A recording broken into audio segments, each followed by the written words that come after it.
All right, what's going on, guys? What's up? We are live again here, Wolf Sports. It's March Madness season. It's college basketball, obviously, what everybody's focused on for the time being. As some have said, and Bob and I were actually talking about earlier, don't you dare try to talk to me about anything else going on right now in the sports landscape, because frankly, I do not care. This is what it is: college basketball for this week, next week, and the following week and a half ish. So, that is our sole focus. That's what we're doing shows on. That's what we are bringing, the experts to the table and the leading the discussion, driving the discussion here to help you win some cash, win some bracket pools. So, that's what we're going to get into tonight, is looking at some strategies that you can use to win whatever pool you're in based on what size pool, who's in it, what the rules are, things like that. Just kind of how you can use the rules and the group size to put yourself in best position to win some money, right, on your bracket pool. So we got Bobby Digital back in the house again. Jordan Alexander as well. Two sharp college basketball minds. What's going on, guys? Would be better if San Diego State was playing better, but here nor there. Yeah, well, it's hard. It's hard when they're going up against a very deserving North Carolina team that nobody can dispute should have made it into the tournament, just a juggernaut. Now we see why they were allowed in despite going 1-12 in quad one. This is a quad two game. It's a quad two game. San Diego State, and I heard they even took another L. They had a quad one flight out to Dayton that they lost to as well, that caused them to arrive late. So, just taking L's left and right in the quad one. But hey, those evidently, don't tell me those matter anymore, because they do not. The committee decided those do not matter. So, Zach, before we started, congratulations to your Hoosiers. Darren DeVry, that's a great hire, dude. I am only laughing because Bob and I talked a little bit about it earlier, and he's like, okay, now we're done. I don't want to talk anymore about teams that aren't in the tournament. So sorry, I didn't mean to bring it. No. It's just funny. I could talk about it all night long. I'm already looking at the portal. I mean, some guys are out. Some Malik Renew looks like he's transferring out. I think Gabe Cupps is probably out, but we're obviously getting Coach's son. Yeah, he's coming in. So it's an exciting time. It's good to already have that closure and know that things are kind of moving forward. And the maybe we can actually make a tournament here next year would be the goal. That would certainly be nice. If there's a bet right now for the Hoosiers to make the tournament, I would absolutely take it in a heartbeat next year. Wow. Yeah, well, I certainly hope so, because I think we've missed like 7 or 6 of 9 or something like that. It has not been a great time in recent years. But anyway, that's not what we are here to discuss tonight. So 5 for 5 from 3. Yeah, well, like I said, I mean, this is a high-end ACC team here, so well deserving of this bid. They're proving it. So one thing that I did want to mention before we kind of get too deep into it is that we are running a free bracket challenge over at the Wolf Sports Twitter page. You can find the link there. You can go to Bob's handle as well, and follow the link in. If you have trouble with the link, because I know that it's kind of been weird with ESPN, you can get in there and just search, go to the bracket challenge, search Wolf Sports, and get into that group, join. It is free to join. The top 2 will take home some cash prizes, so make sure that you get in there, take advantage of that. It's a free contest. If you're already filling out a bracket anyway, there's no reason not to just click in, participate, join in the fun. So anyway, go ahead, Bob. One of the rules in there is make sure you put your Twitter handle as as the bracket name so that we can find you, so we can pay you when you, the listener, win, and use the tips that we're going to talk about tonight to do so. Yeah, for sure. Yeah. So yeah, make that as your entry name, make your Twitter handle, your as your entry, so that, yeah, if you win, we can reach out and, get you paid up. So, nothing crazy, but hey, it's fun. It's free. It's a way to kind of engage with the community here. So, speaking of winnings, Bob, what are you kind of looking for, in that, let's say you're in an office pool in that same kind of range, not like a massive 100+ pool, but like a smaller, closer knit friends, plus, right? Like, so I'm in a pool with some buddies that's like, one of a guy I used to work with went to Siena. It's like Siena and friends, right? So it's like his college buddies, and then kind of like they share it out. It's like an extended out pool. There's about 70 people in it, I think, right now. So getting bigger, but what do you kind of look for in based on those type of pool sizes? Yeah, so like I would consider that personally like that really gets to be like a medium-sized pool. How I categorize things, because pool size and how you do your bracket in that, I think it's like one of the number one factors in entering a contest. And this is assuming, of course, that you're entering a contest to win. And I mean, obviously, you do want to have a bracket to have fun and whatnot, but obviously, winning money is great. So we're going to talk about like kind of EV strategies, expected value, to just kind of maximize that and kind of divide. I guess I'll start with, when I say a smaller bracket pool, I'm generally talking, I say like 25 or less. Medium size, you're in that. I know these aren't going to be perfect numbers, but like 30 to 75, 100 range. And then when you get to large, more than 100, 500, 200, 300, 400, 500.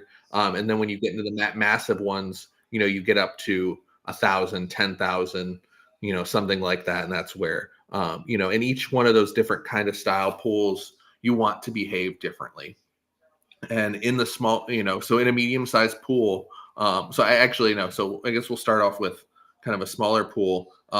You're actually going to want to pick like very little upsets and kind of let everyone else kind of beat themselves a little bit. Everyone kind of obsesses over the 12-5 upset and, trying to find the right one and who the double-digit seed to make it to the Sweet 16 is. But in reality, like if you're just kind of casually coming into college basketball, the chance of you picking the correct team in that are actually quite small. So if you literally just look at, the betting markets and whatnot and pick the favorites in the games, or just pick the higher seeds, that's going to be your best way to get points. And then of course, as you get later in the, I'm not saying just to pick 4-1 seeds, to the Final Four every year, even if that might actually be okay this year, but that's beside the point. But then when you get later on the tournament, you can kind of start to take, teams that you like a little bit more, but you kind of banked up that earlier momentum, kind of just, again, picking the teams that are most likely to win and giving yourself, stacking win probability in your favor. So in a medium-sized pool like that one, that's where you start to kind of, maybe you do take a term we'll use later, leverage play, for around one upset, or two, or maybe a unique team to make the Sweet 16. Maybe it's not a 12 seed, but maybe it's a 7 beating a 2 or something along those lines. So that's kind of where I start on that. And then, you keep kind of a little crazy over there. Jordan, any other thoughts there? Yeah, I think it's all pretty fair. There always is one like double-digit seed that makes a Sweet 16 run every single year. So, I mean, finding that double-digit seed is, it's tough, but if you do get it, you're likely to be ahead of most of your bracket. But I do agree with a lot of what you said.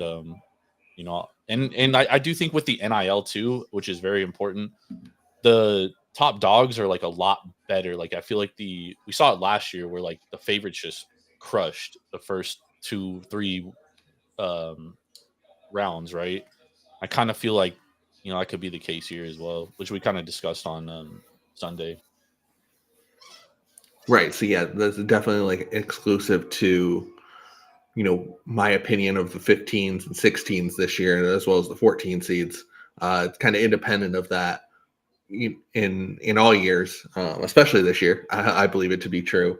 But yeah, even a team like your UC San Diego team, in a small bracket pool, if you have one with like 5 or 6 buddies or whatever, and it's like that small, like, yeah, I'm still clicking Michigan, like in that, even if I bet UC San Diego on the money line plus 3.5 plus 3 of the current market of 2.5, like I would still, like, if it's just me and five other friends or something, yeah, I'm still clicking Michigan in that, and I'm going to let someone else kind of beat themselves in that. I couldn't do it. I know. And then So, it's like, I don't know. I guess what I would ask is, so at what point, do you fill out, I guess what's the best process here, right? Do you fill out your first bracket as like your true bracket? Hey, this is what I think is going to happen. And then you kind of make adjustments based on what different pools you're in, or, I guess maybe get into that process a little bit more and like how you would recommend going about that. yeah, for me, so like I do, ESPN and all these other ones allow you to make, a ton of different brackets, right? So I will have one that's literally called BD opinion. So like this is actually like, this is what I think will happen. And I will enter that in exactly 0 contests. Just to be honest. That's literally just to grade myself. That's an opinion. Like am I right against me? Like that's it. And then I will have probably, depending on bracket pool size, how many pools I'm in that year, I'll have like the name of it will be like a code essentially, just call it literally BD small, BD medium, BD large, BD extra large, so for those that are, 10,000 or more. I know a prominent sports books like site has won a free contest for like 100K, and when I joined it on Monday afternoon, there was 55,000 entries in it. Needs to say that bracket for me is really weird. Like on that one, because picking Duke to win the title in that one, okay, then I have to have every other team right if I pick Duke and Auburn to win the title, because so many other people by percentage, and we'll talk about kind of the math parts of this a bit later, I have to have so much right to do that. So instead, I'll have kind of Duke going out like the latest possible moment and have a unique champion. I'm not picking, one of the top. I'm not picking a 1 seed to win the championship in that one. I'm picking actually in that one, I picked Maryland in that one, for example. They're like the 10th most likely champion according to, I used ESPN's bracket data. Again, we'll talk about that a bit later, but that's who I picked in that one. It's a team I like. So that was how I approached that one. It's okay. Now I have to have the best bracket that has Maryland winning the title to win. I don't know if the prize is 10K, 100K, whatever it is, but that's kind of the strategy there, is I have to have the best bracket that has Maryland. And if this happens, I'm putting myself in good position with my other plays. And these are kind of some other things that may happen around it. But in that one, I am taking a lot more risk. Right. You see San Diego going to the Sweet 16 in that one, for example, just as kind of a perspective there. But again, that's at huge numbers. Sure. And I was going to say, I mean, I think there's a case to be made, or at least, making sure that you weigh, yes, a little bit, taking a few more risks, being a little bit more adventurous, but not getting too crazy, right? Like you still have to draw a line somewhere where, hey, these are the teams that can win. You're not, I don't know. I hate to use this example because I know use my team. I'm going to get some rebuttal here from Jordan, but you're not putting UC San Diego to the title, but you are putting them deep, to make a deep run, but you're not riding them all the way to the title. You're still kind of keeping it realistic as far as, Maryland, a team that has been, at least in the mix, in the upper echelon of team, or at least in that like next tier underneath the like upper teams. I mean, I think kind of Auburn, Duke, Florida now at this point have all kind of been held at this kind of like really high bar. Like those 3 teams are kind of up above everyone else. And then you get into your Tennessees, your Houstons, your Michigan States, Texas Techs, like those kind of teams that are kind of like a next cut down that, yeah, like it wouldn't be shocking by any stretch to see any of those teams win. But I guess what you're saying, Bob, is that's where you would kind of dig into that tier of teams to look for a champion. Yeah, you want to go to that second tier. It's like somewhere in that range because there's obviously just like a cutoff.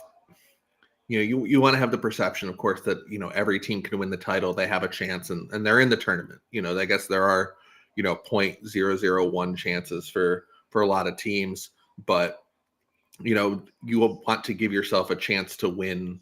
Kind of again getting that in between of maximizing expected value, but also being unique at the same time and finding ways to differentiate yourself and do that because when you have this many games in a bracket, that each one is a different variant of what can happen. So, I think in college many years ago, I used to work at Chipotle, and on the bag at the time, it said like, you think about Chipotle's menu items, there's not a ton, but it's like we have 65,000 different combinations that you could have, including, each thing as a, burrito, tacos, bowl, etc., and then all the different toppings. Well, with this many tournament games, like you have that many different combinations. So like you don't have to go to, sorry to use Jordan's team. Well, we want to use Jordan's team. You don't have to go to using Creighton as a champion.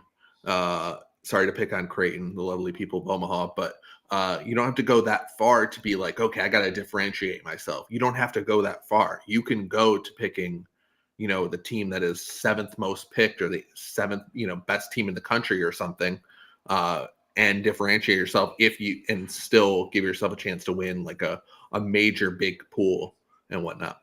Now, the counterpoint I'll put to that is you think about last year, Connecticut, I believe, was probably the most popular pick. They were the favorite, despite being the defending champion. They were going in. So in order to win, in most cases, you had to get them right.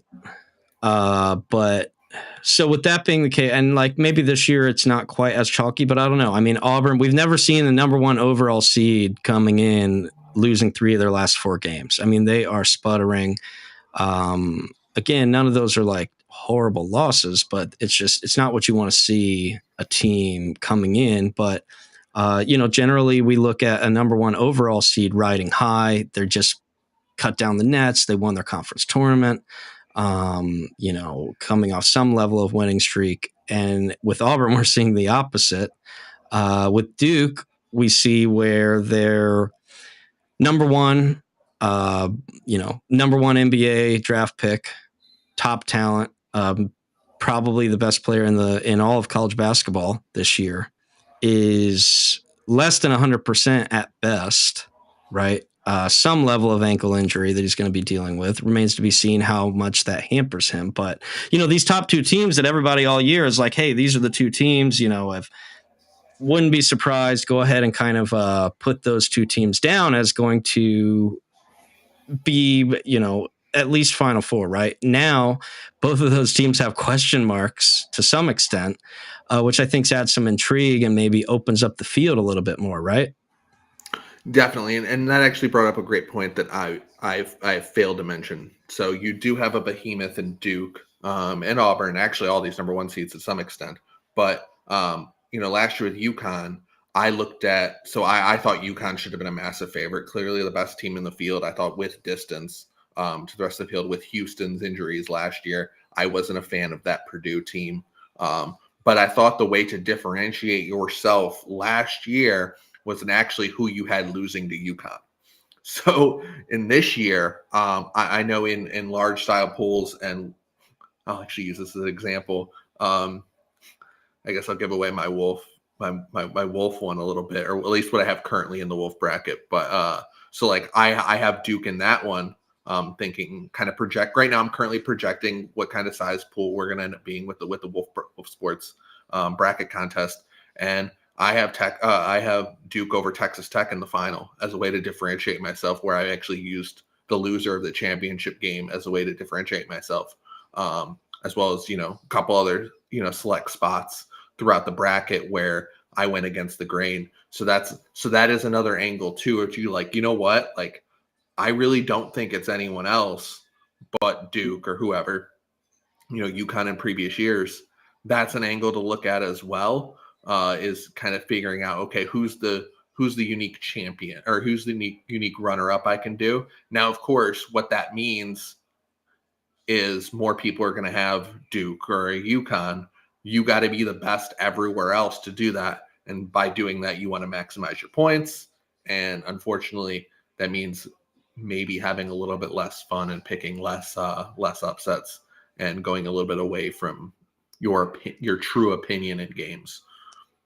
Because There's really only in bracket pools, there's probably really only half dozen games where you're like, okay, these teams are roughly even in the market.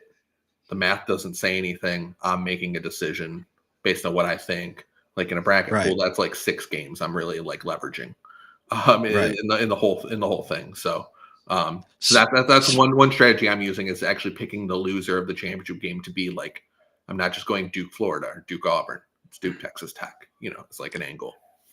What kind of strategies do you like to look at, Jordan? Because I mean, and here's the thing, I put down some of the thoughts I had on teams, some expectations before the bracket, right? So, and then what makes things tricky is because, I like to try to tell myself, hey, I think Auburn is susceptible to an early exit, right? Then the bracket comes out and I'm like, who the hell are they going to lose to? You kind of look through it and you're like, man, I wanted to put them out early, but now I don't really like any of these teams to get that done. I think we all agreed UC San Diego was, hey, we're going to at least advance them out of the first round. Akron, another team. It was like, I'm putting them out of the first round no matter what. Now we look at both of those teams have especially Akron, just got an incredibly difficult draw for them. It's just basically a bigger, faster, stronger version of the way that they like to play. And that's what we kind of end up seeing is that styles make fights in a lot of these head-to-head tournament matchups. And you could just get matched up with a better version of yourself or a style of play that just really is designed to exploit your weaknesses. And you could be in for a long day, even if maybe as the better team, you could be matched up, just have a tough matchup and you're out. So I don't know. What do you look at anything like that? Or what are some of your strategies that you like to look at? Well, for teams on like that, I think that can upset other teams. Like I look for like high variance 3-point teams because the 3-point shot is always the great equalizer, right? Like Oakland for last year. They just got extremely hot from 3 and pulled off an upset against Kentucky. And that's usually how you see upsets. So like, if I'm looking to like play like a huge like double digit dog in an upset, like I'd look at like a team like Montana because they shoot a ton of 3s, they shoot it at a high rate. Like they could get hot and pull off an upset. You know what I mean? Like, yeah, it's very uncommon, but it still could happen. You know what I mean? But as far as like strategy and filling my bracket out, like I try to go more contrarian based because kind of where everyone's leaning based on like just the public perception of what you hear on TV and all this other stuff. So I usually try to go away from that kind of stuff. Like, for example, Colorado State, everybody's picking them to beat Memphis. So I'm going to take Memphis to beat Colorado State, just because if I do get that right, I'm probably going to be one of the only people in my bracket that's going to have Memphis. Yeah, I think that's a really good point. And at the same time, I also look at things like there's been all this chatter on Twitter, right, of people saying that, UC San Diego is this super trendy upset pick, which might lead some people to be deterred from picking that. However, then you see other posts that are saying, Michigan -2.5 is like one of the biggest bets on like most bets placed on the board are on Michigan -2.5.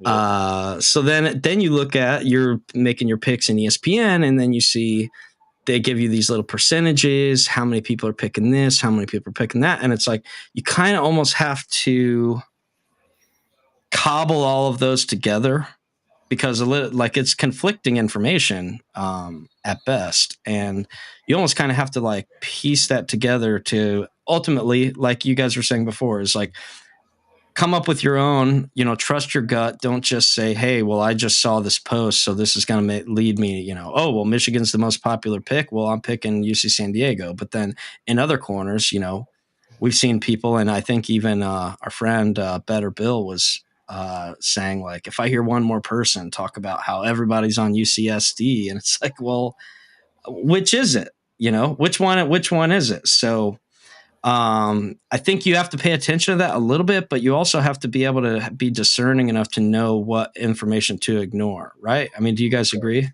Yeah, for sure. 100%. For sure. And sometimes you're a product of your own echo chamber too. On that. So like, us being on the sharper side of the college basketball community, like we've been paying attention to the Big West and teams like UC San Diego all year.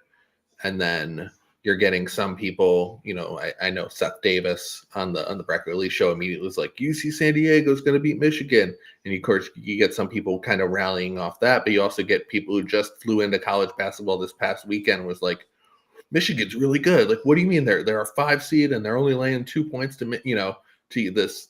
Who are the Tritons? Like all that. So you kind of get both kind of things on that. But in our circles, right, we're a bunch of people who've known about how good UCSD is all year. So in our little echo chamber, yeah, it might seem like, oh wow, like everyone's on UCSD, and of course you do get the couple talking heads that do the same, kind of mention the same thing. And then you kind of just read into that. And so, yeah, it all depends on your own little echo chamber and whatnot that you create for yourself. 100%. I'm surprised you said that about Colorado State and Memphis, by the way, Jordan, because that was one that I had circled for. It's injury, right? I mean, that's why. Well, but it's also like the next section, because I'm looking at the ESPN bracket, the People's bracket or whatever, but it says like the popular picks bracket. The popular picks bracket. And it has 63% of people are advancing Memphis and 37% Colorado State, and just across all ESPN brackets. And Colorado State's obviously a favorite. So that, I guess that leads us into the next section, but of the show. But that's something where it's like, oh, actually, like I am still just clicking Colorado State. Again, it's a favorite. And then I now am gaining, like the market says, they're 2.5 point favorites. Just use easy numbers here. It says they're 55% to win. Only 37% of people are getting them. I'm gaining all this win probability, and by just clicking one button in my pool. Well, and I think about it where the seeding,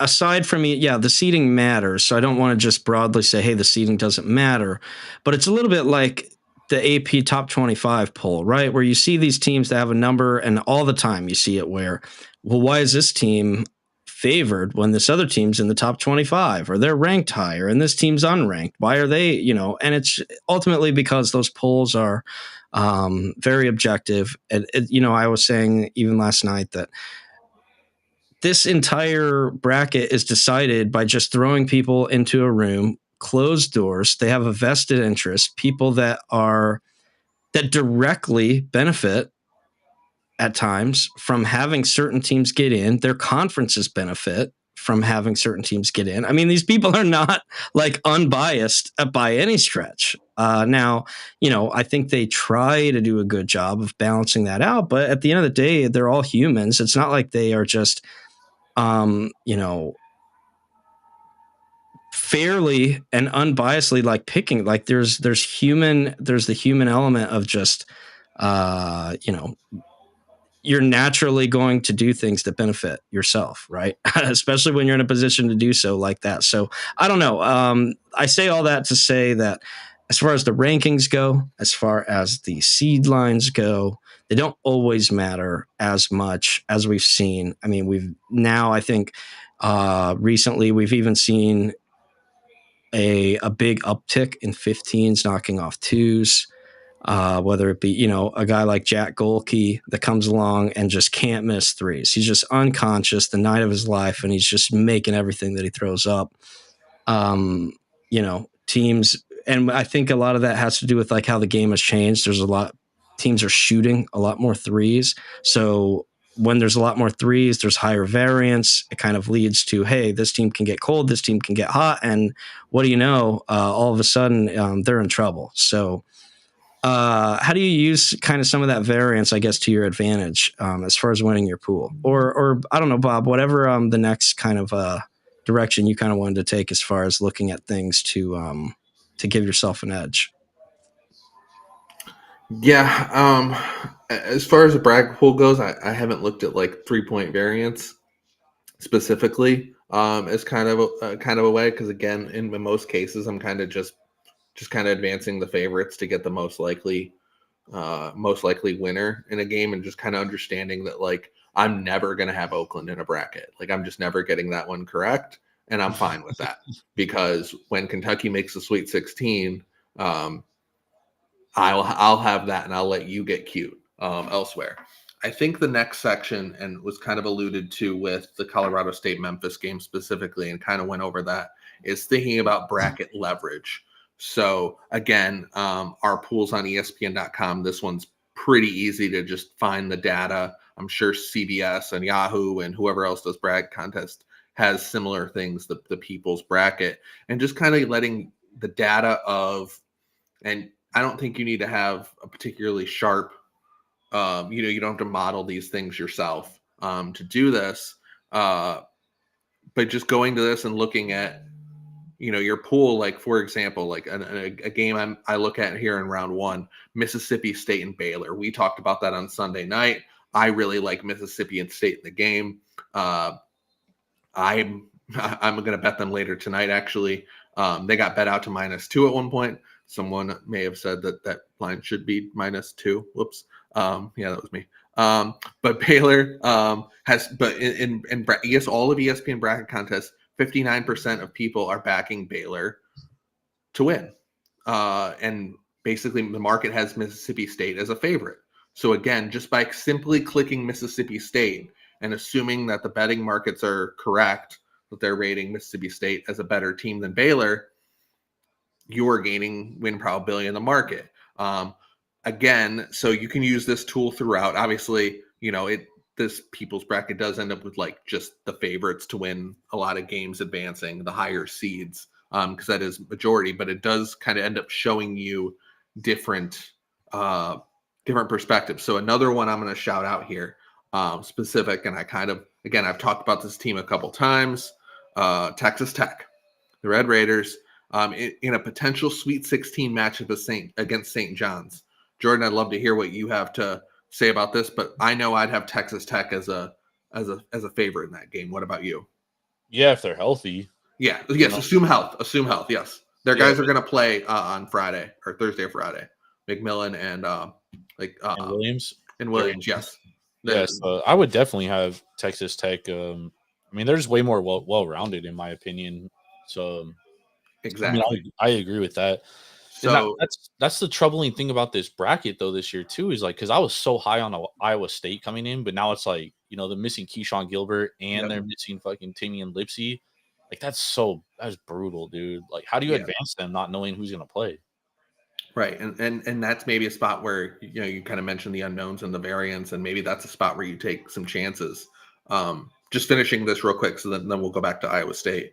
But on ESPN's bracket, if of people who have teams advancing to this point, 63% are advancing St. John's over Texas Tech in that scenario, advancing them to the Elite Eight.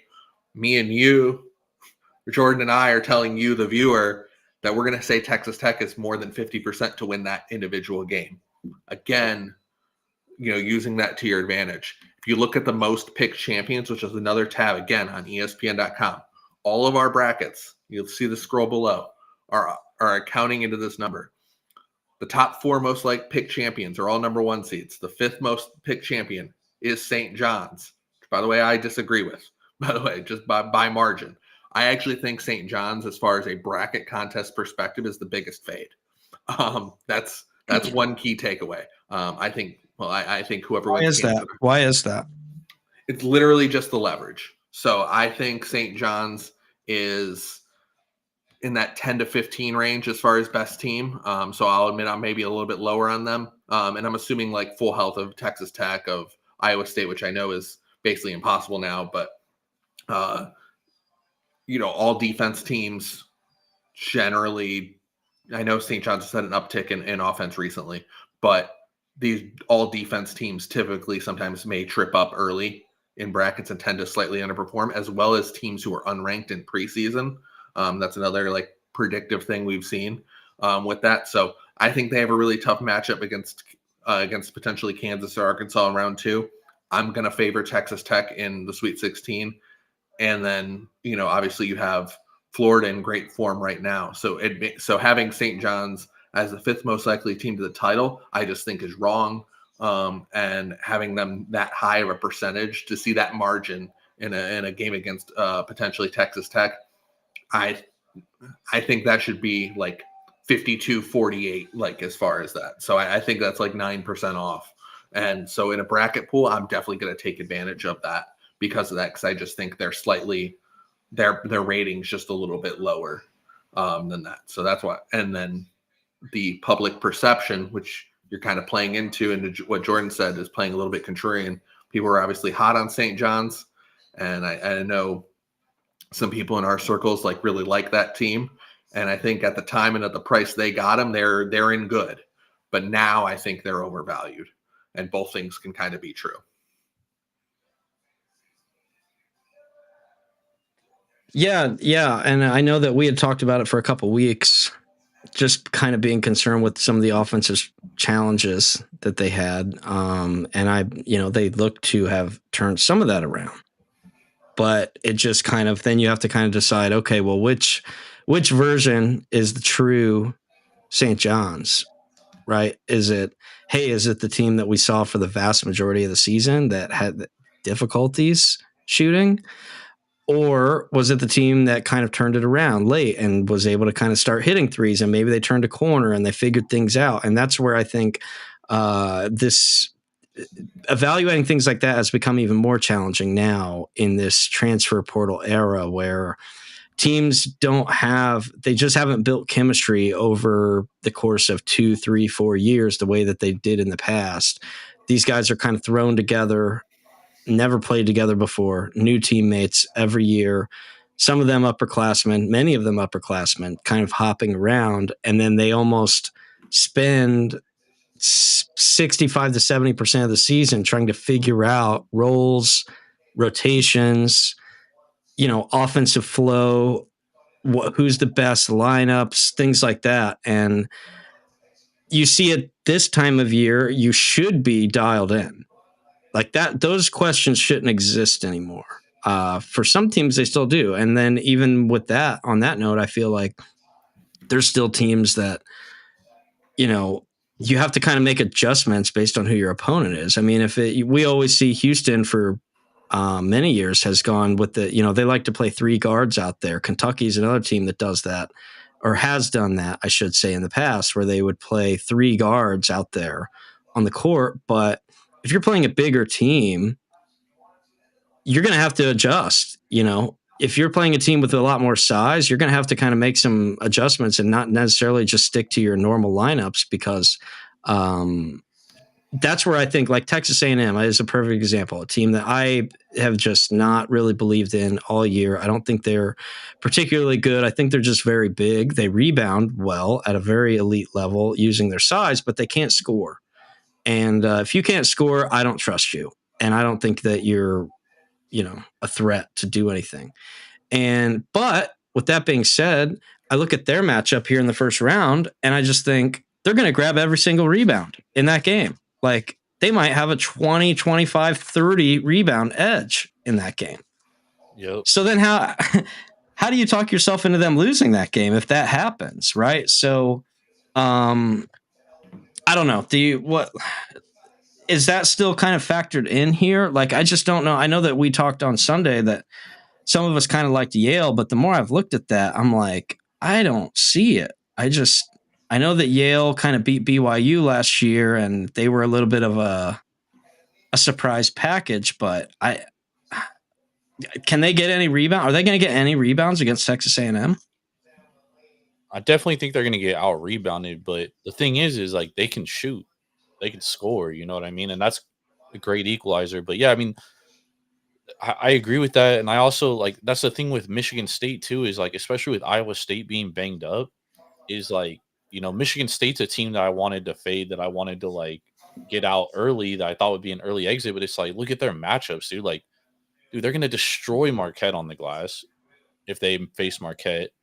They're gonna same thing with New Mexico. Like, is New Mexico gonna be able to score on Michigan State's size and their athleticism and length and stuff? And then Iowa State's banged up, so is Iowa State gonna be healthy enough to beat them? So I mean, like, we might have to just put Michigan State in the Elite Eight just based on health, basically. You know what I mean? Like their matchup's so easy. So, but again, like I agree with that. I agree with Texas A&M, and I do agree with and the same thing with Michigan State. And Yale had Danny Wolf last year, right? Who they do not have anymore. So yeah, they definitely don't have the size this year, for right. sure. A&M is particularly unique because technically, from just a leverage standpoint, they're actually a decent pick to the Sweet 16 because more people are picking Michigan to beat them. The ESPN bracket that just picks every, just has that percentage, has Michigan over Texas A&M. And that is despite, the everyone's on UCSD kind of angle here. So yeah, Texas A&M, as well as being an upset candidate, themselves, that would be a good leverage play to have them in the Sweet 16 potentially in bracket pools. Again, the smaller the contest, the better for that. But yeah, I mean, yes, I bet Yale in that game. But yeah, I'm clicking A&M in these pools for this perspective. And from a pure, we'll just say ball knowing perspective, I guess, I actually do think from a matchup perspective, like this is kind of a hell quadrant for A&M. Because if they do get UCSD, they have the same problems as Michigan as with turning the ball over. Yeah. And not being able, So I would like UCSD in a potential matchup against A&M as well. If we get that in the round of 32. But again, from a bracket perspective, yeah, I'm probably just going to click A&M in smaller pools, and maybe the extra large pools. Yeah, I'm going to go UCSD. Like it. I did see someone I respect on Twitter kind of mention Gilbert's usage to turnover rate, and kind of hit that person wondering and thinking that Iowa State's still fine. So I'm going to kind of look into that myself personally, because I know fully healthy Iowa State, I would kind of really want to bet to make a Final Four and whatnot, and beat Michigan State. And again, we're talking from a bracket perspective. That's a great leverage spot potentially in the Sweet 16 is still having Iowa State advance over Michigan State, a team that, again, I agree with Jordan. I wanted to fade Michigan State in terms of a bracket for similar reasons too. Not as hard as St. John's, but I wanted to fade them for similar reasons. But yeah, the Iowa State injury situation has put me a pause on that, but it is something after just seeing someone else I respect kind of mention that. Having reconsider that. Curtis Jones looked really good as like the go-to guy against BYU. And like they are deep. They are a deep team. Like they played without Momlovic, however you say his name, for like, a good portion of conference play. So like they're used to guys stepping up that have to step up. So I mean that is true, but I don't know. I just don't know if they can beat Michigan State without. What's going on with the Iowa State injuries? Are they good now, or like where are we with that? Gilbert's out for the year. Oh, they said for the year? Yeah. Oh, yeah, that's tough. And then Lipsy has a groin injury, and his status is up in the air right now. And groin injuries are like nothing to play with, dude. Like, I doubt that he plays the first weekend for sure. Yeah, and now I was considering if I should play some UNC to make the Sweet 16 because I'm not. Well, we actually talked about that earlier today, even. Yeah, and I had before this game. That's why that's why the show was late today. I had something. Yeah, you're in high demand. You're in high demand. You're on all sorts of shows. So yeah, we get it. Right. Jordan too. Jordan's on all sorts of shows as well. So. Right. So I was considering that bet. I never clicked it. Now they're up 20 at half. And because I don't love Ole Miss, and then Iowa State's kind of vulnerability, but just like bets different from brackets. But yeah, that's something I'm currently kicking myself for, knowing the score of the game. That conversation will age really well, considering the game's final, or the game will be final when some people watch this. Yeah, this score is shocking, dude. Like, UNC took all the money. Yeah, and like the line, got up to 5 last night. Yeah. So you would advance them past Ole Miss, you think? I think you good, Zach? Yeah, I'm good. It seems like it's kind of lagging out a little bit.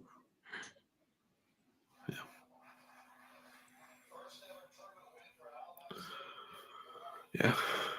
One other point. Overall, I think we're all right. Bracket. We're all right. Good. Yeah, we're good. One more overall, like, kind of bracket strategy, and then I guess we can kind of get into whatever we want to here. Is knowing your competition too. So a couple things to consider here. And a couple of these, again, these are just super basic things. Are you in a bracket pool where the person running it is based in Detroit, Michigan? If that answer is yes, a lot of people in that pool are going to have Michigan to the Sweet 16 or Michigan State to the Final Four. Advantage you can fade that. Same thing. If the bracket pool is based in, maybe Alabama, you're going to get a lot of Iron Bowl finals, maybe. Or something along that. Is it based on the West Coast? Then maybe people are more likely to have Arizona or UCLA to advance. Just think about that as you do that. So where is the pool based? Another one is, quite frankly, like, how sharp and how much effort are other people in your pool putting into the bracket. You, the person watching, you're probably taking it seriously because you're taking the time to watch this show right now. So just simply ask yourself, like, okay, how many people in my pool, what percentage, obviously, because it's all relative to that, are taking their bracket seriously, like truly aiming to win, or just trying to have fun? So that answer will tell you how seriously you need to take your bracket as well. And so simply just like, how many people actually watch college basketball? I'm going to call this the KenPom factor. I was actually stealing this from another podcast, but just like, how many people in your bracket pool know what KenPom is? Very simple. If that number is high and you think that you have a lot of ball knowers in your bracket pool, you're going to behave differently in that pool. And, you may have to be a little bit more unique because a lot of people are going to be using these same exact strategies that we're talking about today, and they might not be as advantageous in some situations. But I think the most underrated one is, like, where is your pool located? And that, take advantage. Like, Jordan sends me a link, or Zach, for example, you send me a link to a bracket contest by you. You're based in Indiana. Like, advantage me, I can fade the, I know you're an IU guy, but like, advantage me, I can fade the crap out of Purdue in that pool and gain some advantage because there's more people in that pool. If it's based generally in the state of Indiana, maybe not just like your IU crowd, but like, that's where I can gain a bit of leverage in the pool and, earn points against the field. Yeah, you're not going to lose many. You're not going to lose a lot of money fading Purdue in the NCAA tournament. That's one thing that we have come to learn, to be factual, really, over the last couple of years, right? Yep. Last year, I guess, notwithstanding, but Oh, that final was great. Well, yeah, sure. I mean, we never were worried that they were going to cut down the nets. I know they had some delusions of grandeur, but man, I thought Purdue was going to win until the game against NC State, and I thought Zach Edey had to play way too many minutes, and I was like, oh, this is all bad for the next game, and he looked gas in the next game.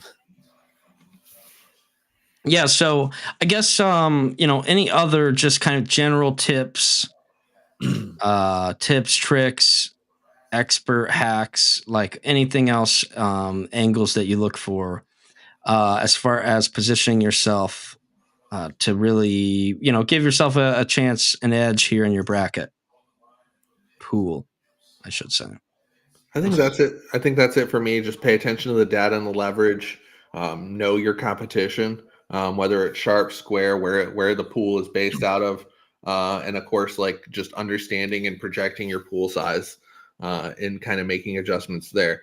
Generally speaking, in the smaller bracket contests, 25 or less, you're going to want to go more conservative and pick basically no upsets. And then the more you get, the more aggressive and the more unique you try to get. And again, sometimes being more unique just as the champion, it could be picking the runner-up as well. So those would be like the main overall takeaways. Yeah. When you do that, you'll help yourself. Again, you only get a chance to do so many bracket contests per year. This is an event that happens once a year. But over the course of many, many years employing this strategy, you should raise your likelihood of winning in a bracket pool slightly. Again, it's just still hard to win these things and still take some bit of luck. Oh yeah, absolutely. A lot of luck. Yeah. A lot of bit of luck. Yeah. So over under, let's say 6 p.m. Eastern on Thursday, before either of you have already ripped up your bracket and said, to hell with this, like, whatever, I'm out of all my pools, it's over with. Well, my bracket really hinges on 10 p.m., 7 p.m., 10 p.m. Eastern, 7 p.m. Pacific on Thursday. That'll tell you where my bracket's going. Because I remember last year, I think about last year, I had Arizona going pretty deep, and I'm fairly certain I had Arizona and Kentucky. I believe I had Arizona and Kentucky both actually in my final championship matchup, and they both went out almost immediately. I do remember one year, I forget the team. Now this is like 10 years ago. The team I had to win the title, and I was not sharp at the time, just to be clear here. But the team I had to win the title played the 12-15 game on Thursday, so the first game, and they lost that game. So I was done. I was done at 2:40 p.m.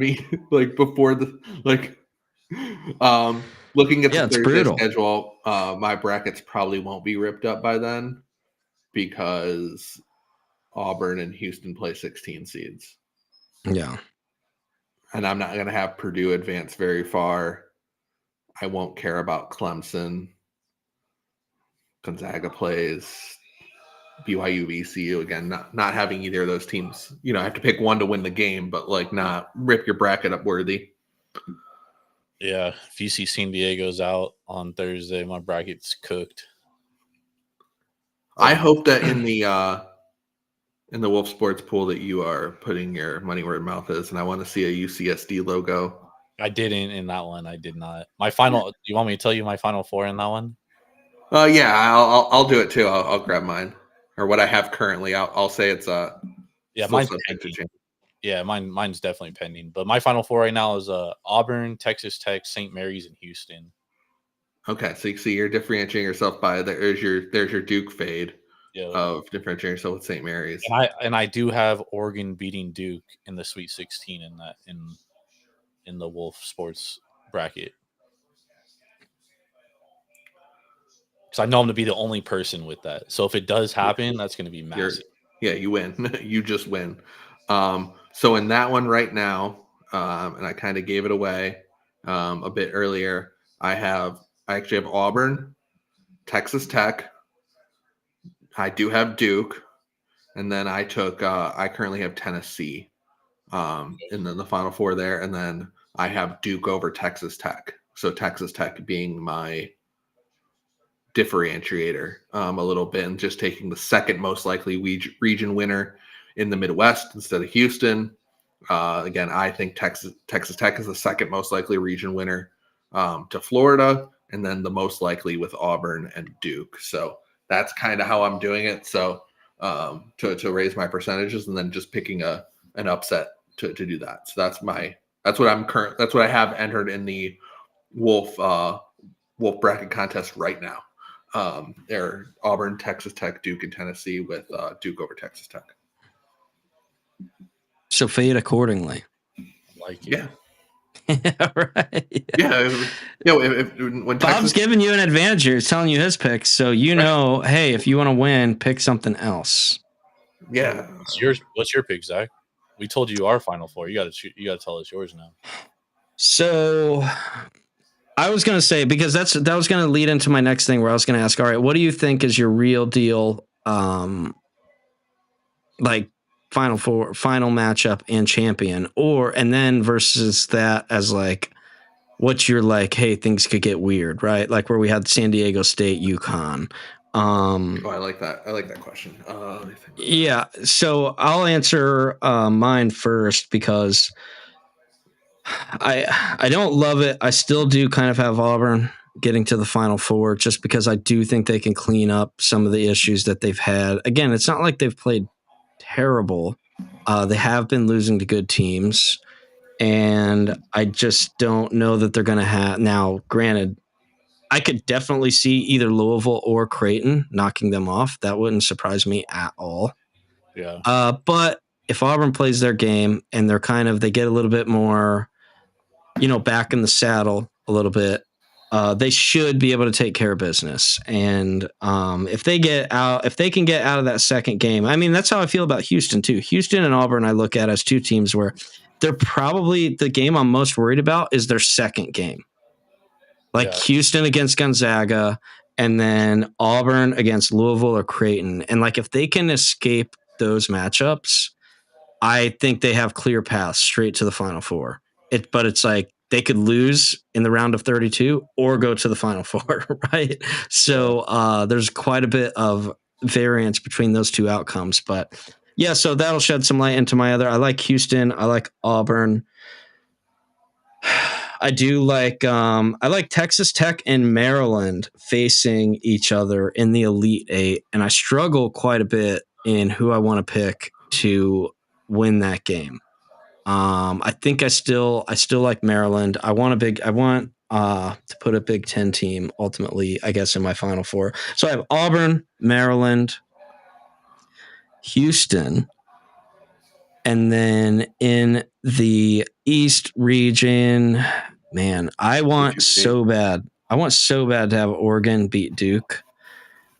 I think they're more than capable of beating Duke. I think that they are just, Dana Altman is just a guy that I trust in March. This man always has well-coached teams. They are tough. They rebound. They play defense. They just kind of bully. I like to say they play smash mouth basketball. They really just kind of bully you and like beat you up physically. And I could see Oregon giving Duke some trouble. But what's that? I love it. Yeah, I mean, but it's like I look through that region, that East region, and there's nobody else that I like. Like there's just nobody. I mean, Alabama, I don't trust. I mean, they'll score, 100 points, but they'll give up 108. So I don't. That's tough to trust for me. Especially, would not be surprised to see. I mean, I could see them beating St. Mary's by 20, or I could see them losing. Like that is a game that I think there's a very wide range of outcomes of what we could see in that St. Mary's and Alabama game. Talk about contrasting styles, but yeah, ultimately I have Houston against Auburn in the final. I'm sticking to my guns there. I want Houston cutting down the nets. So that's where I'm going. I have Houston winning it all as well. I want Kelvin Sampson. I want to see Kelvin Sampson get one. My guy. I guess if I was looking at it as like, okay, where can each region get weird? I think in the South, we've mentioned Iowa State's injury concerns there. I'll tell you where it could get weird. We could get a Rose Bowl matchup, Oregon versus Wisconsin in the Elite Eight. Or a conference matchup. Yeah, well, yeah, sure. So I don't think there's like a ton of stuff that can happen there's not a lot of teams in the South that I think are like true Final Four threats. I think teams can muck it up. I think UC San Diego could obviously make the Sweet 16. maybe a team that's playing right now, UNC and Ole Miss, because Iowa State's banged up. Maybe Marquette gets Cam Jones has a game against Michigan State. So say if it got weird, something like an Iowa State, I know that's not overly weird there. So I don't have a strong take in that one. I was going to say Maryland is like a potentially not get weird because they're a top 10 team in my mind, but maybe a Kansas, beat St. John's and just uses that preseason number 1 talent to the thing. Again, we're talking about getting weird here. Like I'm not I'm not betting or doing any of this isn't I'm not submitting any of this in a bracket. So I guess I should repeat that.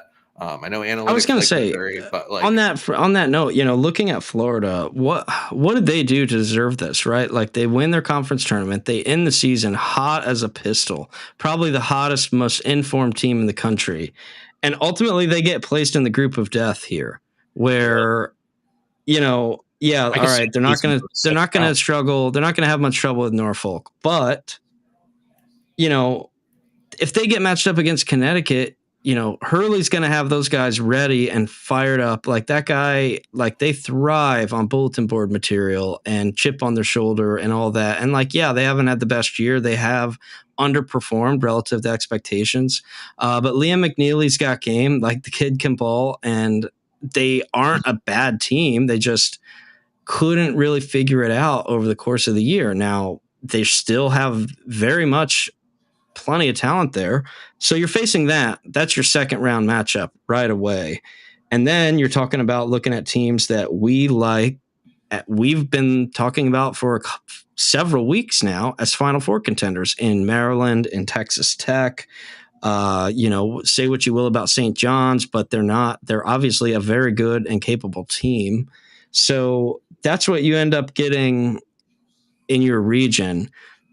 I think just at least on paper, they have the toughest region by far. And as the team that really,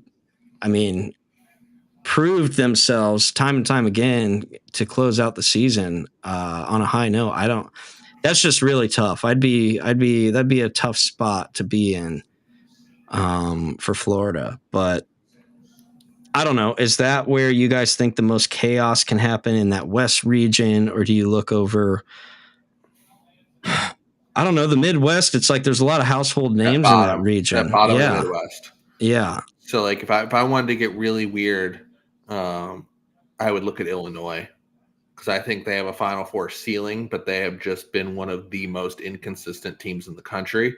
They oftentimes can't shoot, and they shoot a lot of threes. I don't trust them at all. That's the point. That is the point of this. We're saying like, let's get weird, and talk about a team's ceiling. So yeah, if Illinois loses to Texas or Xavier on Friday, zero surprise for me. Zero surprise at all. But if they go on a run and play to their talent level, they're one of the most talented teams in this region. So yeah, that's like the number one striking. Like, you want to get super, super weird. Illinois has a ceiling that I think that is quite good. The problem is they don't often hit it. Now, of course, to make a Final Four, you have to do that 4 times in a row, and you're going to have a hell of a road to do it. Potentially going through Texas Xavier, Kentucky, Tennessee, and maybe Houston or Gonzaga as well. But yeah, that's like the ultimate get weird. And of course, the second thing I would think of too is just a simple question that someone asked me earlier today. And it was, what if Cooper Flagg is like hurt worse than we think? Yeah. What is the immediate reaction of that? And then my personal instant reaction was because I don't like many of the teams at the bottom. I'm not a huge Alabama guy. Wisconsin, I think, slightly capped. I don't know if St. Mary's can actually do it for 4 games. I did bet them to make the Sweet 16 at north of 3-1. I do think that's a good betting opportunity. But my first idea is like thinking about Oregon and Arizona and going, who do I like in that matchup? And clicking them to potentially win the region if Duke is hurt and Cooper Flagg's hurt way worse than we think. and he's going to be out or something. Or the second option is you wait as long as possible, let everyone else's price come down, and then still bet Duke. Because you take away Cooper Flagg, he's awesome. He's a potentially a generational prospect. I hate that term. I hate that I just used it. But they would still be like a top 6, 7, 8 team in the country without Flagg, believe it or not. And it's just now they're clearly won with him. So it's like, okay, I could wait as long as possible and still say, hey, Duke has a bunch of talented freshmen and a great team. Like, they're still awesome. They can win this region without him. So that would be like my 2 instant thoughts and some get weird possibilities. So we have Ashley in the crowd. Some teams that we actually haven't talked about much in this stream. Big Alabama. I like Michigan. I like Kentucky. I like Baylor. How do we feel about these teams? I mean, we haven't, like I said, we haven't touched on them. I know I briefly mentioned Alabama. Kentucky is a team that Kentucky, Arizona are like the teams that are like my kryptonite. I always pick them to go they're like in my Final Four almost every year. I regret it every year because they lose to the likes of Yale and Oakland. Yep. Not the Oakland A's, the Oakland Grizzlies out of Michigan with Jack Golke. The Golden Grizzlies, right? But so I don't know. How do we feel about these teams? Michigan, Bama, Kentucky, Baylor. Teams that are generally in that Final Four conversation. Not hearing much of them as Final Four contenders this year in particular, but I don't know. Should we be a little bit more worried about them? No. I personally don't think Michigan is that good. Haven't thought they were good all year. Even when they went on that 5-0 start in Big Ten play, they're a weird team, man. They're very Jekyll and Hyde. I do not love Michigan, and I kind of feel the very same way about Alabama all year. They have games where they look really good, and then they have a lot of games where they just they don't play defense ever. So unless they're hitting all their shots, they really don't have a chance, and they don't rebound very well. So it's hard to back a team like that. Was Alabama the number 1 overall last year, or was it UConn? Was Alabama still? I feel like they were a number 1 last year. Am I thinking 2 years ago? That was 2 years ago. Okay. Yeah. That was the year my San Diego State team, the Aztecs, beat them. Yeah. When they were the number 1 overall seed. Last year, I think they were a 4 because they played Grand Canyon in round 2 after Grand Canyon beat St. Mary's, actually.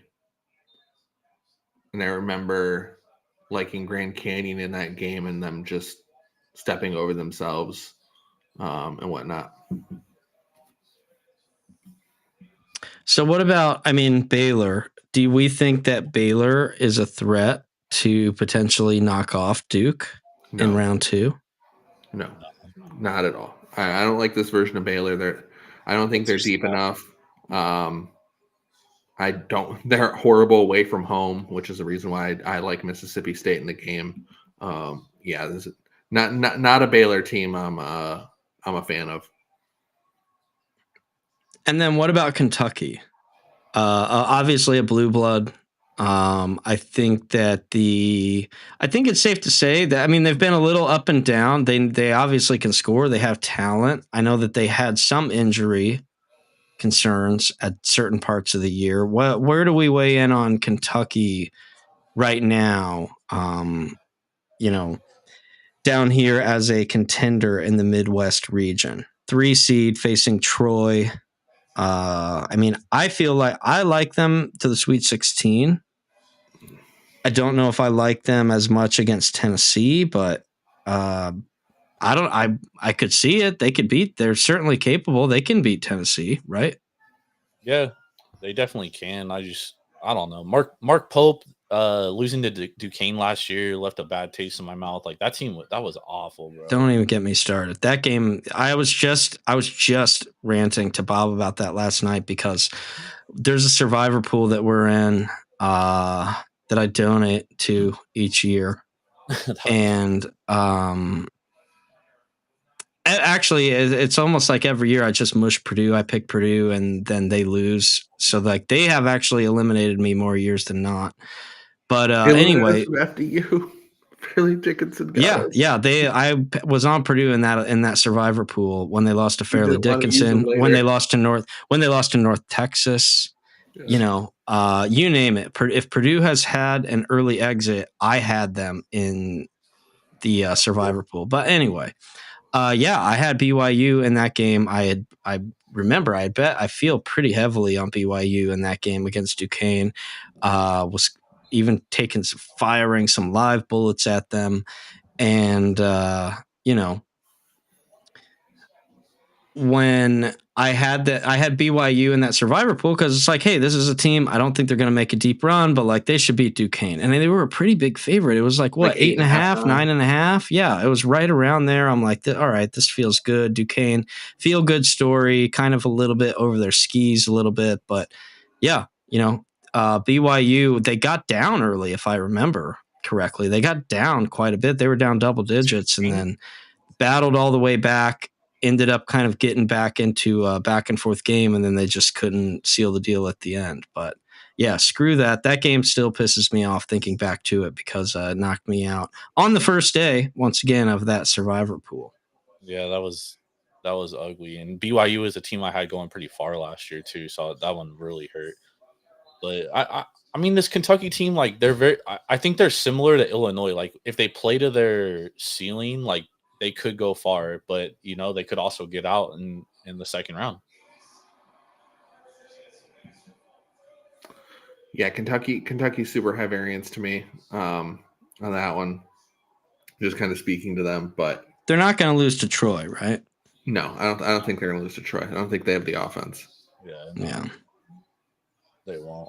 And I am also still scarred from that BYU game. That's why I ignored it. Yeah, I mean. Like it was like ripping off a scab. Yeah. Because it was the double whammy where I know I lost. I remember losing like a lot of money on that game because I was, stupidly still betting live BYU money line. And like, granted, they did battle all the way back. They did. I remember they missed like 100 layups. They were just constantly, they were getting to the rim, which I knew they had a big size advantage, right? And they were much bigger, better shooting team. That's why we liked it. And they were getting to the rim at will. They were just getting to the basket anytime they want, and they just kept missing layups. It was absolutely infuriating. It was very frustrating. It's why I thought they would be able to battle back, which they did. They just didn't ultimately, seal the deal. They couldn't get it done. So yeah, I'm still mad about that one. Would love to say Akron. I would love Akron to be Arizona. Come on. The one year I'm not on Arizona, you're telling me they're going to actually get out of here. They're going to go make a deep run. No, they could. I don't think so. Oregon, pretty fortunate draw for Oregon, right? I feel like they're playing at they're playing up in the Northwest. Seattle. Yep. Yeah. Only I think like a 3-hour drive away from campus or something like that. Yeah. Yep. It's huge. And you get Liberty coming across country. We didn't talk about it on the Sunday night show, but I like Oregon. I bet Oregon in that game. Yeah, I like Oregon there too. I see a lot of Liberty love on Twitter, but I don't see it. No, I think it's a horrible matchup for them. Yeah, I agree with that. Liberty. Where is Liberty Bibberty? Liberty. Yeah. So I don't know. Any other man, this is getting ugly. Yeah, this game it's bad, dude. Do you want to hear? Do you want to? Stop putting no, Jordan. Something? I agree. I saw Jordan. You tweeted it out. Agree. Can we enough with the Mountain West? Like this conference is a joke. They just get exposed year after year in the tournament. They just get their pants pulled down every single year. Whenever we get to this time of year, enough is enough. I love the Mountain West, but it's year after year, and it's just disappointment after disappointment. And I'd rather just get one or two teams in there and have less disappointment. Break up the conference already, right? Yeah. Disband it. Let's get the Pac-12 back together and make the Mountain West dissolve. That's how I feel. Well, I mean, it is dissolving. Yeah, it's happening.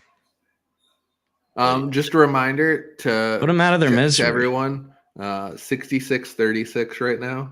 Just for perspective, this San Diego State team beat Houston this year.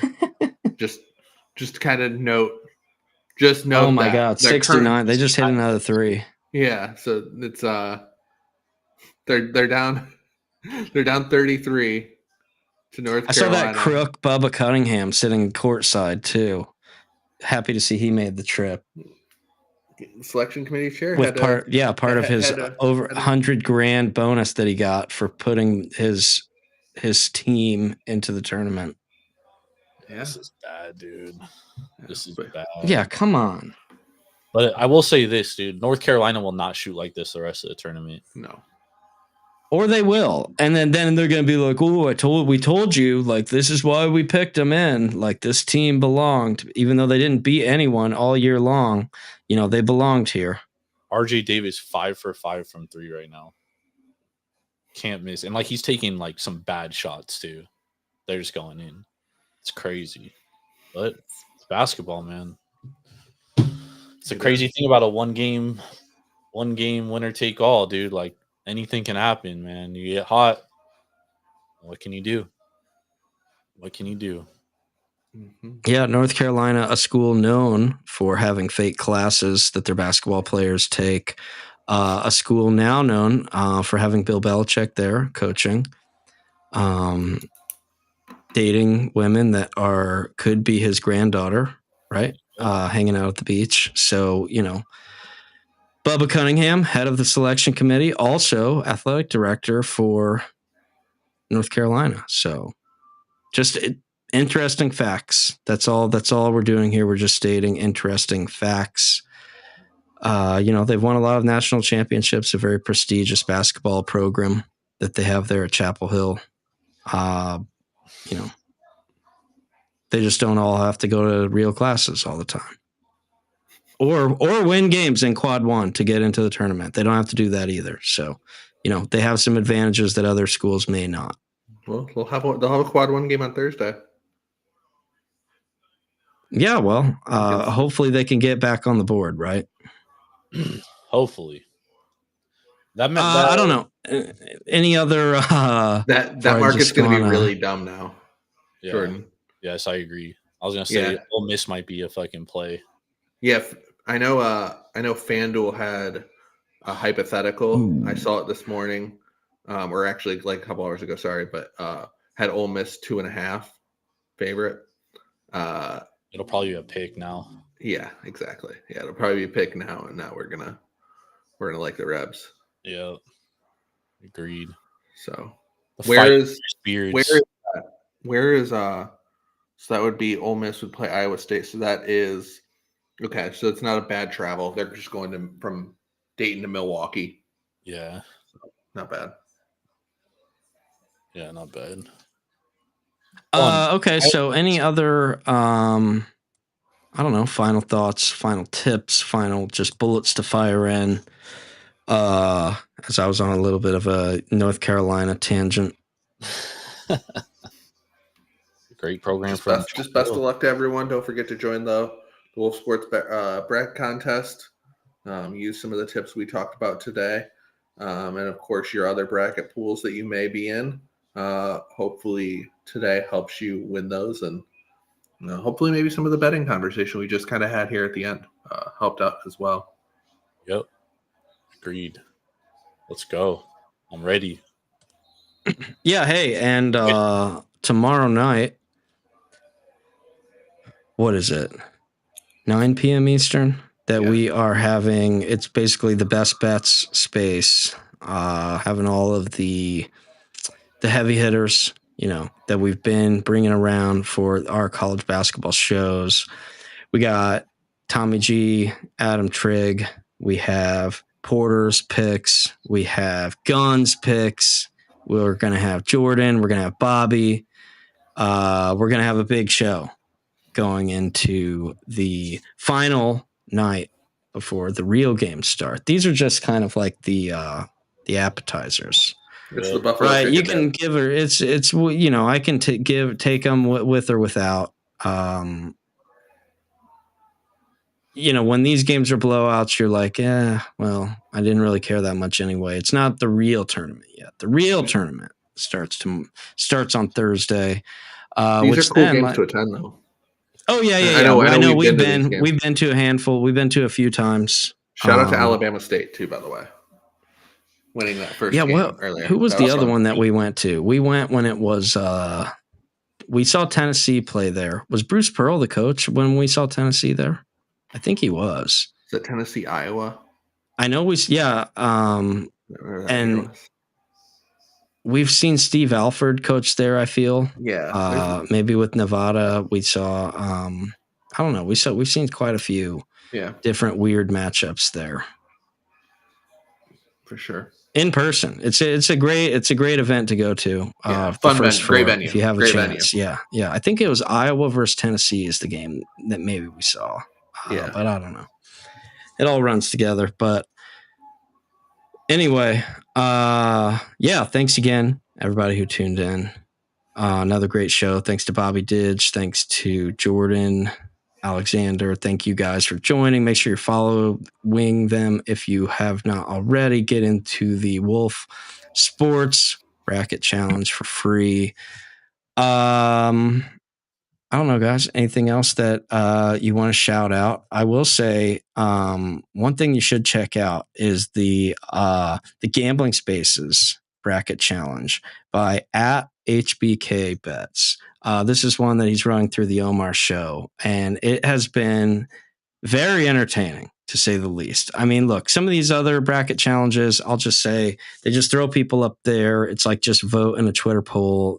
Everybody's like, who are these people? I don't know who they are. Look, maybe I'm biased because I got shouted out in this one, but, check it out @HBK Bets on Twitter. They give great write-ups for everybody who's involved. There's 4 different regions. There's the Hollywood region. There's the North Pole region, the Made Men region, and the Rounders region. So give them a check. Check that one out. It's fun. Fun to follow along with. Like I said, at the very minimum, it's been entertaining. It's great writing. It's great content. So check that out. Anything else to plug, guys, before we run? Yeah, Thursday, Friday, Saturday, Sunday. The recap spaces for each one of the March Madness, the greatest weekend in sports, the greatest weekend in college basketball for sure. Yep. And outside of that, guys, shout out to Ashley going ham in the chat, dude. Yeah, no, Ashley's been great. She's been a very great participant. She's asking about an Oakland A's hat. It's just the Athletics. It's the Athletic Baseball Club now. They are no longer the Oakland A's. They are the Athletics, I believe. Homeless A's. That's what we are right now. Yeah, playing the in Las Sacramento. Vegas A's of Sacramento, formerly of Oakland, and potentially maybe still via San Juan. Yeah, Portland, you should add via Nashville. like the Las Vegas or the Athletic Baseball Program via Sacramento. From Las Vegas via Sacramento. Yeah, the actor formerly known as the Oakland A's. It's like an NBA lottery pick. It just Las has, like, Vegas 4 to be named contingencies. later. Yeah. It's getting ugly, dude. That's what's happening with it for real. It's terrible. Oh yeah. Yeah. But yeah, big thanks to Ashley. Appreciate Ashley for playing along,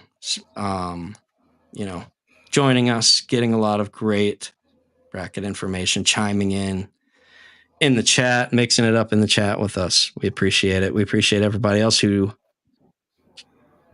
joined us and chimed in as well. Hopefully you get some tips. Hopefully you tune in, I should say, a couple more nights over the rest of the week. With that, thank you guys. Good luck with all your bets. We'll see you next time.